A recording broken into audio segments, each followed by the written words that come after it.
2019 was the first time I visited Disneyland Paris, and right before we took the train back to London, we managed to watch Disney Stars on Parade. I already loved all the art attached to the parks and Imagineering, but this costume that Mickey was wearing specifically struck my heart as one of the best things I saw during this weekend. Fast forward to 2022, when I saw this costume the last time. I was kinda burned out from cosplay. I really wanted a challenge, something different, something that I loved, and I knew this costume was that challenge. So for this project, I decided to start with a coat, mostly because I knew this was gonna take the longest, but as well because I knew this is the part I was more excited for. I started with a vase pattern, and then I turned into a coat pattern, and then I turned into the lining, just to make sure that everything fits well before I committed to the final fabric, that it was this sweat in 2 different shades of blue. I cut the pieces apart, pinned them together, cut some notches because the lines were not straight, and then sew it, iron it, and I didn't bother much about the back because it was going to be covered anyway. For all the details, I knew I wanted to use my Cricut machine, so I bought this giant mat, and then I started by testing in a little piece of leather to make sure that everything I wanted to do was going to work. I did use 2 materials for this. I had this vinyl, golden vinyl, that I used for the smaller details. That is actually a 3D vinyl that when you apply heat on it, it doesn't only stick to the fabric, but it also creates this wrinkly 3D effect. For this, I took as many reference pictures as I could from Mickey. It was not an easy task because most of these pictures were from the parade, so they were from very far away and were blurry. But I managed to transform everything into vector files that then I could use to print and cut into the vinyl. The other material I used was this mustard pleather that first I needed to draw on it. Basically, this was gonna draw all the lines that then I had to stitch later on. And then on the second pass, I used it to actually cut the design out of it. Then I decided to paint all the lines in with acrylic just to make sure that then you could not see anything through the stitching. I glued the piece in place just as an initial attachment because I was gonna sew on top of it later.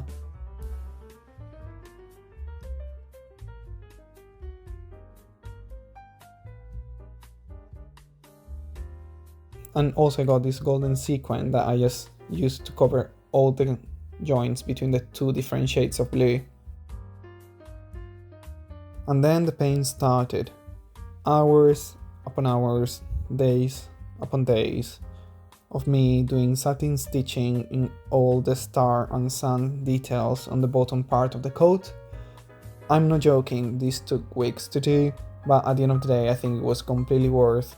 I love the final result. It's not the cleanest in the inside, but it doesn't really matter because it's gonna be covered with the lining, so I allow myself to be as messy as I wanted on the back because I knew the front would look good.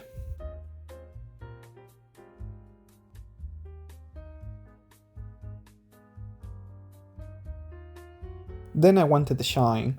I got these Swarovski crystals that I was gonna use in the main shiny parts of the costume. I saw them on place and then it was still not enough. I didn't know how to do this, so I found nail art gems that I just glued all over the embroidery parts to make it as sparkly as I could. And that was still not enough, so after I finished the costume, I actually bought all the shade and I glued even more on them. Good morning. So finally I've got all the decorations in all the front and back pieces of the coat done after a few weeks working on them. So what I'm gonna do now, I'm gonna iron them first because they are quite wrinkly from like all the embroidery, all the glue and all that.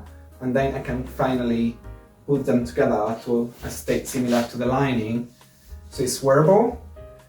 And I'm so excited because finally we're gonna get like a first glimpse of how it's actually gonna look like.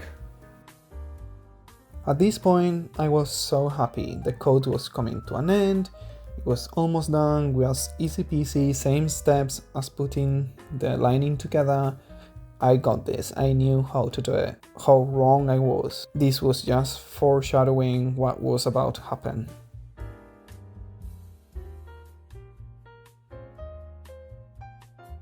Here it is, first look. How it is. I just love it. It's so shiny, so many details.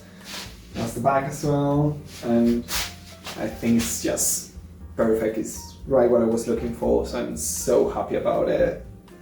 And you will say, what happened to the lining? Well, the lining was a struggle bus. Things didn't match up, lines were one shorter than the other, so I really struggled with it. I was trying to focus on the sewing as much as I could.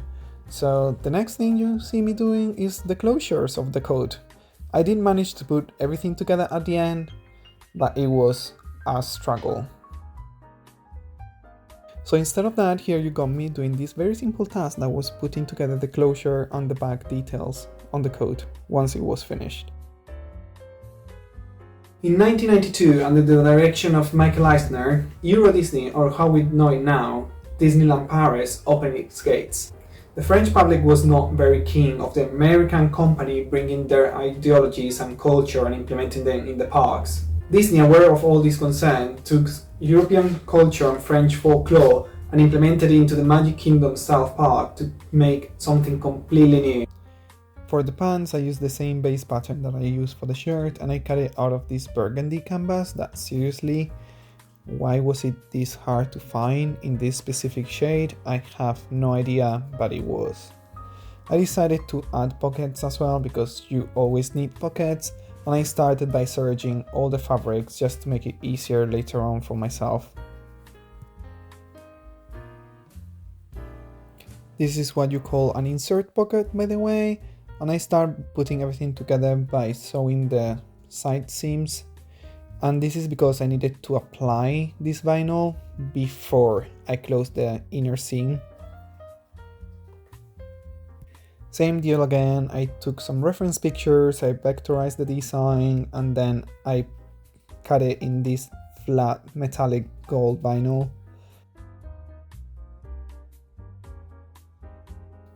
And then I just had to open the pockets again. So I've been struggling with the last hour or so with the fit of the pants, mostly at the back, but I think I finally got it to sit right. Hope so. Why this happened is very simple. Last time I used this pattern was ages ago, and maybe I put some weight on, but it doesn't matter because I make it work at the end.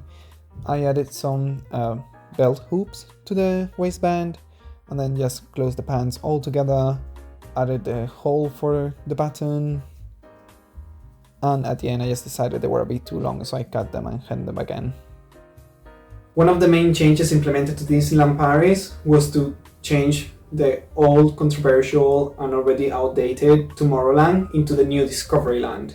This area, instead of the American counterparts being based on future and innovation, was based on the steampunk aesthetic from the French author Jules Verne. From the Earth to the Moon, Around the World in 80 Days, 20,000 Leagues Under the Sea. This was one of the main inspirations for creating this land with these new ideologies. This was one of the best decisions that Disney could take for this part, creating a land completely new, never seen before, and that was so beautiful and successful that later on would be carried on to Tokyo Disney Sea, what is considered one of the most beautiful theme parks in the world.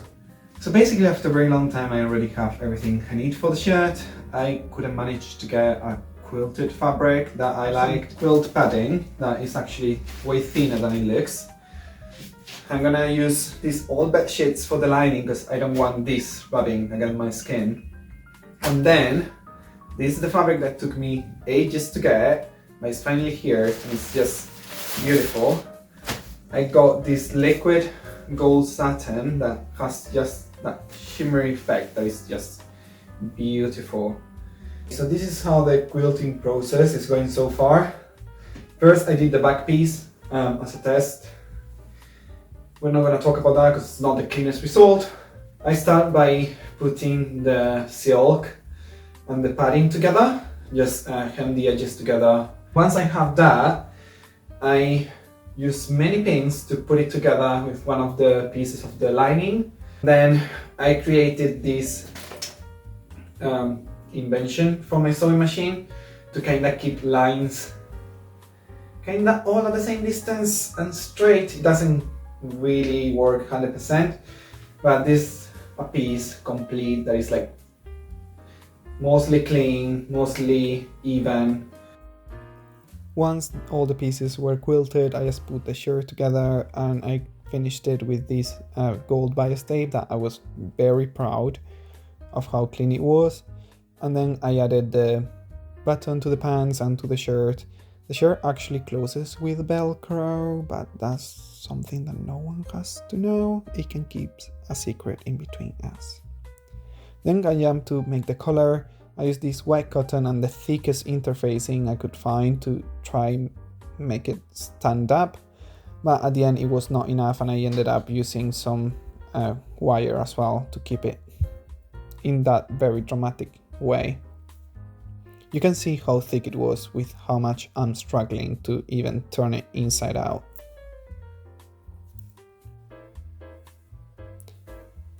Then I made the collar with a strip of fabric and the interfacing and with many pins, putting it all together before attaching it to the shirt. Then I jumped to make the bow, for which I needed more vinyl. Yes, I use out of vinyl. I just discovered it and I love it. And I just cut the square of the same white cotton that I used for the collar.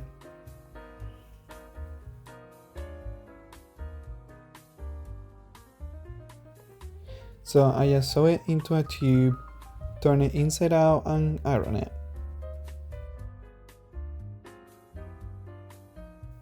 And then, trying to stay as close as I could to the reference, I place all the vinyl on and iron it.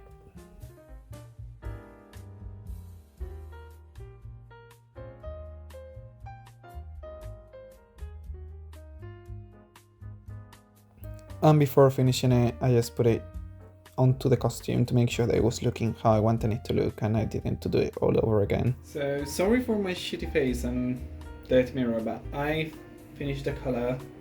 I've also added the bow with the little things. It's all attached with clips, so I can just literally remove it like that.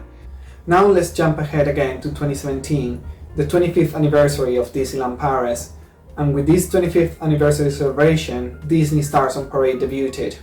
Alongside floats from other Disney IPs, the Fab Five got new costumes, new floats, and all this was inspired on this steampunk aesthetic from Discoveryland and Jules Verne. To be more specific, Mickey wore this costume that resembled a locomotive conductor, with hat, gloves, and sun and star motifs, other celestial bodies that all were showcased in the different style of Space Mountain that was unique to Paris, the now extinct From the Earth to the Moon. For the gloves, I took the executive decision of making them with 4 fingers to resemble Mickey. As you're gonna be able to see in just a second, this ended up being extremely coarse, but I love it. I just commit to it.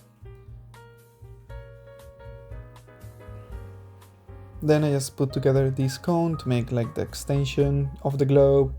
But when you were wearing it, you could still see the white part, the inside of the pleather. So then I took this brown corduroy fabric that I had laying around from another project, and I used that to build like a lining that I just had to stitch by hand in the middle of the hand. For the boots, I used the millennial cosplay technique of making a cosplay boot with syringe wrap and tape, and then I just cut it in the pleather, glue it to another shoe that I was not gonna use anymore, and sew a lot of bias tape by hand, a lot. Then I just glued all the pieces together, making sure first that they were placed in the place I wanted with some pins, and it was time to add all the buttons.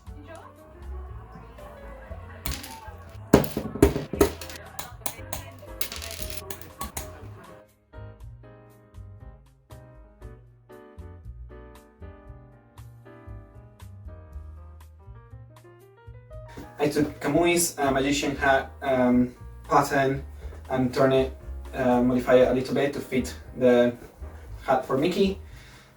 And then I'm just gonna use this as a base to build everything around it with fabric. And in a similar style like the boots, I make these like a sleeve for the hat, and I got these goggles from Amazon that I modified to resemble the actual costume that Mickey's wearing. I also made the wig myself. I'm not the best at wig styling, so I save you with that painful thing to watch. And I also make a headband with Mickey ears that keeps everything together, like the ones you can buy in the parks.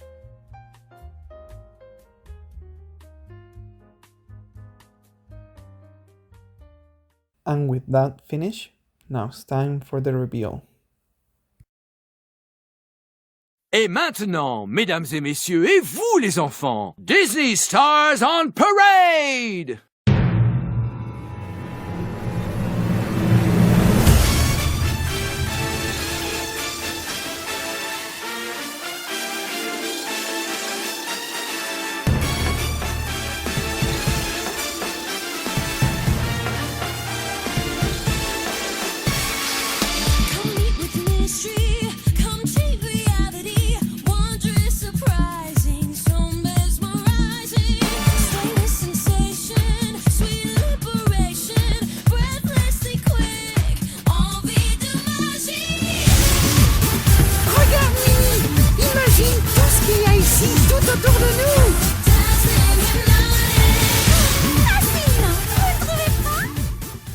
And that would be it. After many months of work, the costume is finished. I seriously cannot wait to wear it to a convention. Hopefully maybe one day to Disneyland Paris. And I hope you guys liked it as well. I cannot wait to move on to the next project that I currently haven't decided yet. But it will be coming soon. And that being said, I hope you enjoyed the video. And maybe there will be more in the future. Bye!